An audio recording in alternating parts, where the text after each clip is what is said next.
Hi, I'm Richard Schlesinger. Welcome to First Look for today. On this evening's Evening News, we have a story that was strange to do for me. It involves my good colleague here, Dr. Jon LaPook, the CBS News chief medical correspondent. And only medical correspondent.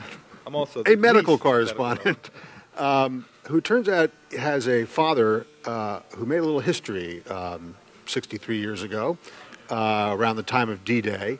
Not in the way you might think, though. This is a story unlike any other story you've seen about D-Day. John's father was a medic during the war. He was a dentist who was serving as a medic. John's father was a dentist who was but serving go ahead. as a medic. I don't want to correct you.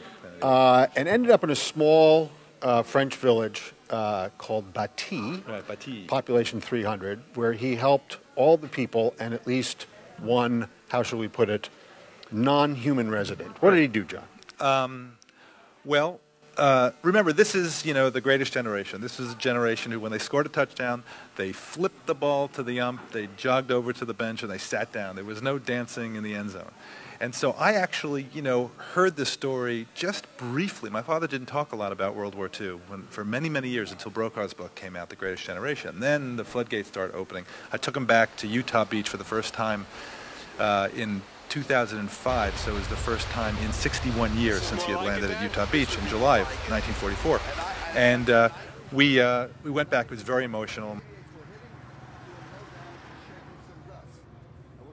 In 1944, in October, my father was stationed there, and he was staying at the mayor's house. And one day, the brother-in-law of the mayor comes in and says, "My cow has been hit by shrapnel." His cow. His cow. Cows are very important in Normandy and that whole area, symbols of fertility and life. And anyway, my father, who, by the way, had seen a lot of horrible things up until that point, and he was, things that I had not even known about until the trip that I took him on and he told me about. So when he came into Bati, he was fried emotionally. And at this point, this person comes in and says, my cow's been hit by shrapnel, and he says, "Okay, where's the cow?" And he dealt with the cow. It may sound a little silly, but you have to remember this was in the middle of a war. Horrible things were going on. You'll hear a little bit about that this evening. And this was a little sort of burst of humanity in the midst of this really hideous experience that the elder Dr. LaPook had. You'll hear him talk about it. He's very eloquent, if I may say so, about your father. And handsome, I should say, also.